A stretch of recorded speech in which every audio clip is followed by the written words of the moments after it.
Chacun sait que Jésus est ressuscité, c'est le fondement de la foi chrétienne. Mais que s'est-il passé durant ces 3 jours entre sa crucifixion et sa résurrection? La Bible et la tradition rapportent quelque chose d'incroyable, un événement souvent passé sous silence. Jésus est descendu aux enfers. Oui, vous avez bien entendu. Mais pourquoi? Et qu'a-t-il bien pu y faire? Aujourd'hui, nous allons décortiquer l'un des chapitres les plus mystérieux et les plus choquants de cette histoire. Je vous le promets, après cette vidéo, vous verrez les événements de Pâques d'un tout autre œil. Alors, reprenons depuis le début. Quand les textes anciens parlent de l'enfer, il ne s'agit pas tout à fait de ce que nous imaginons aujourd'hui à cause des films et de Dante. Il n'est pas question d'un abîme de feu avec des démons et des chaudrons. Dans la tradition juive, cet endroit était appelé le Sheol. C'était le royaume des morts, un lieu sombre et sans joie où allaient les âmes de tous les défunts, qu'ils soient de justes ou pécheurs. Imaginez une sorte de gigantesque salle d'attente sans aucune issue.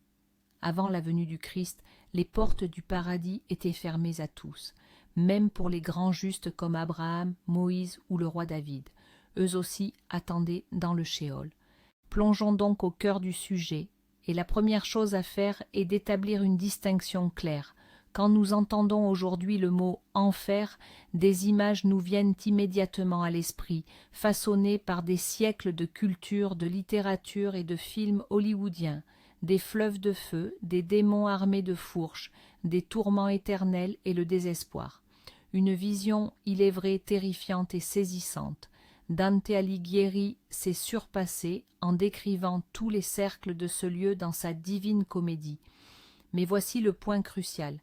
Cet enfer où, selon la doctrine chrétienne, Jésus est descendu, n'a presque rien à voir avec cette image populaire.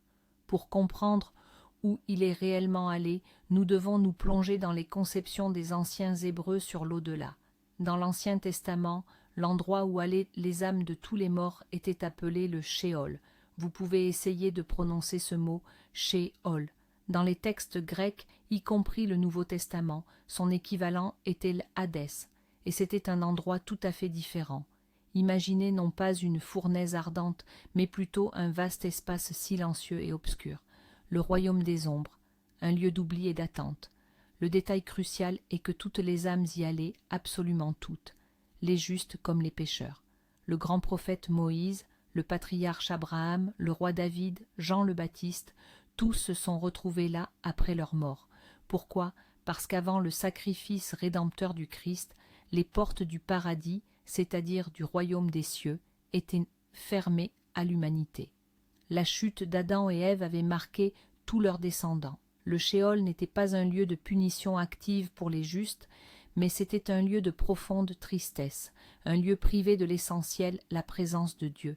C'était une zone grise d'attente infinie, d'où il n'y avait pas d'issue. Mais alors, qu'en est-il de cet enfer avec le feu et les tourments éternels? Pour cela, la Bible a aussi son propre concept distinct, la géhenne de feu. Et ce mot n'est pas apparu de nulle part. La Géhenne est une vallée réelle située au sud-ouest de Jérusalem. Dans l'Antiquité, c'était un endroit où des rituels païens avec des sacrifices humains étaient pratiqués. Plus tard, elle est devenue une décharge municipale où l'on déversait les ordures et les cadavres de criminels exécutés. Pour combattre l'odeur et l'infection, un feu y était constamment entretenu. Jésus a utilisé cette image frappante et compréhensible par tous de cette décharge en feu et nauséabonde pour décrire l'horreur de l'exclusion finale et éternelle de Dieu. C'est le lieu destiné à ceux qui ont délibérément et définitivement rejeté l'amour et le salut. Alors, résumons ce point crucial. Il y a le Sheol, ou l'Hadès, le royaume temporaire des morts, où tous allaient avant le Christ. Et il y a la Géhenne, le lieu du châtiment éternel. Ce sont deux concepts totalement différents. La confusion est née en grande partie des traductions, où ces deux mots grecs et hébreux distincts étaient souvent traduits par le même mot, enfer. Par conséquent, lorsque nous disons que Jésus est descendu aux enfers, nous devons comprendre, il est descendu au Sheol. Dans ce royaume des ombres, où les âmes de toutes les générations, y compris les plus grands justes, languissaient dans l'attente, il n'est pas descendu dans un lieu de punition, mais dans une gigantesque salle d'attente, pour annoncer que l'attente était terminée. Bien, le cadre est posé. Maintenant la question essentielle, pourquoi? Quel était le but de ce voyage au royaume des morts? La réponse transforme cette histoire sombre en l'une des missions de sauvetage les plus épiques qu'on puisse imaginer. Jésus n'est pas descendu au Shéol pour y souffrir, ou simplement pour y jeter un coup d'œil. Il y est descendu avec un but précis, prêcher et libérer. L'apôtre Pierre le dit clairement dans sa première épître. Il déclare que le Christ, mis à mort selon la chair, mais rendu vivant par l'Esprit, c'est aussi par cet Esprit qu'il est allé prêcher aux esprits en prison. À qui a-t-il prêché? Aux âmes des justes qui languissaient depuis des siècles dans le Shéol. Imaginez la scène. Adam et Ève, les premiers humains, par l'erreur desquels la mort est entrée dans le monde. Abraham, à qui Dieu avait promis que toutes les nations seraient bénies en sa descendance. Moïse, qui a donné la loi. Le roi David, qui a écrit des psaumes emplis de nostalgie et d'espérance en un sauveur. Ils étaient tous là, dans les ténèbres et l'attente. Ils avaient vécu dans la foi, cru au Messie à venir, mais ils étaient morts sans avoir vu l'accomplissement des promesses. Et voilà qu'à eux, dans cette morne prison, descend la source de vie elle-même. Il apporte avec lui la lumière. Il arrive et dit « Ça y est, l'attente est terminée, je suis ici. Ce en quoi vous avez cru, ce que vous avez espéré, s'est accompli, le chemin du retour est ouvert. » Ce fut la prédication de l'Évangile, de la bonne nouvelle, pour ceux qui n'avaient pu l'entendre sur terre. Mais il n'est pas seulement venu parler, il est venu pour les en sortir. Dans la tradition orthodoxe, il existe une icône incroyablement puissante, appelée la descente aux enfers, ou, en grec, Anastasis, ce qui signifie résurrection. Sur cette icône, il n'y a pas de Christ sortant seul du tombeau. Au lieu de cela, nous le voyons au centre dans une lumière éblouissante, se tenant debout sur les portes brisées des enfers.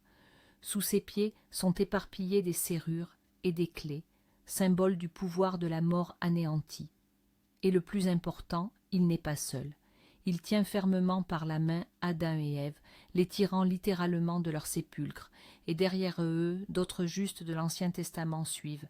Cette icône n'est pas une simple illustration, c'est un manifeste théologique. Elle montre que la résurrection n'est pas une affaire personnelle de Jésus, c'est un événement qui a une portée cosmique pour toute l'humanité, à commencer par les tout premiers humains. Il n'est pas venu simplement pour se sauver lui-même, il est venu pour nous sauver tous. Et les premiers qu'il a tirés de la captivité de la mort furent ceux qui avaient vécu dans la foi en lui bien avant sa naissance. Ainsi, sa descente aux enfers fut un acte d'une incroyable justice et d'amour. Il a accompli les anciennes promesses. Il a uni l'Ancien et le Nouveau Testament. Il a montré que son sacrifice a une puissance non seulement pour l'avenir, mais aussi pour le passé.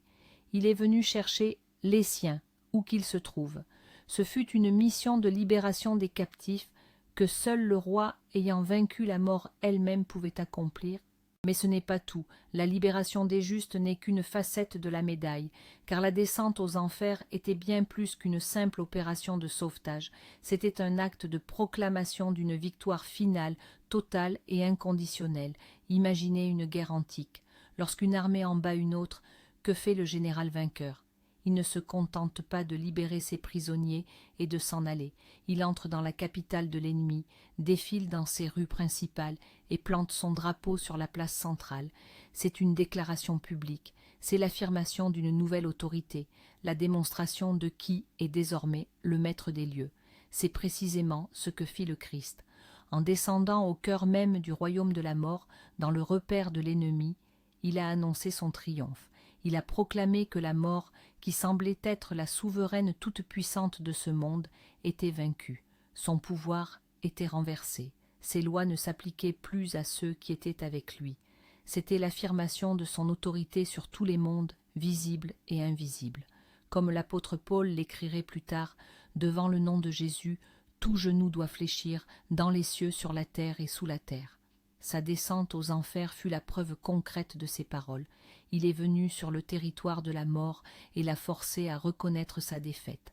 Ce message ne s'adressait pas seulement aux âmes des justes, c'était un message destiné au diable lui-même et à toutes les forces des ténèbres. Toute leur autorité sur l'humanité était bâtie sur la peur de la mort. La mort était leur arme principale, leur atout majeur. Elle était le point final, celui dont personne ne pouvait s'échapper. Et voici que, dans leur sombre domaine, apparaît celui qui ne se soumet pas à cette règle. Il vient non pas comme un prisonnier, mais comme un juge et un roi. Il montre que le dard de la mort, dont elle était si fière, est brisé. C'était une défaite totale et écrasante de l'adversaire sur son propre terrain. Et le plus important, la manière dont il l'a fait. Il est entré aux enfers non pas comme une ombre éthérée de plus, ni comme une âme captive supplémentaire. Il y est entré en tant que Dieu. Rappelez-vous, sur la croix, il est mort dans un corps humain, dans un état d'humiliation et de faiblesse extrême. Mais aux enfers, il descend déjà dans sa gloire divine, en vainqueur. Ce contraste est tout simplement stupéfiant. La mort pensait avoir englouti une victime de plus, mais elle, tel un poisson prédateur, a avalé l'appât au bout duquel se trouvait Dieu lui-même, et cet appât a déchiré les entrailles de la mort de l'intérieur. Ce ne fut pas une simple visite, ce fut un assaut et la proclamation d'une victoire qui a changé à jamais les règles du jeu pour toute la création. Passons maintenant au point le plus fascinant, le moment qui change absolument tout.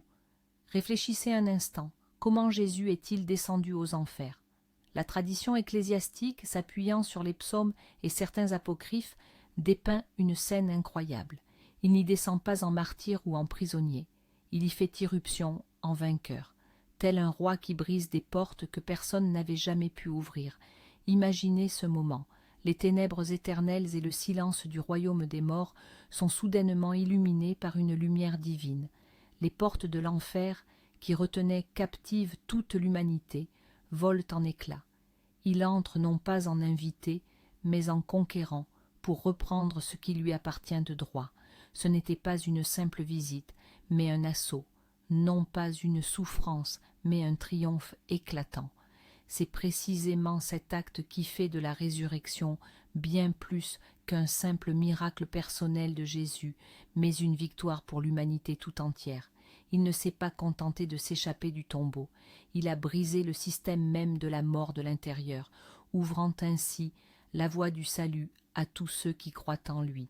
Sans cette descente aux enfers, sa victoire aurait été incomplète. Ainsi, lorsque nous parlons de la descente aux enfers, il ne s'agit pas d'une punition, mais de l'opération de sauvetage la plus audacieuse de l'histoire. C'est le récit de la lumière qui a fait irruption dans les ténèbres les plus profondes et qui a triomphé. Merci d'avoir regardé cette vidéo jusqu'au bout.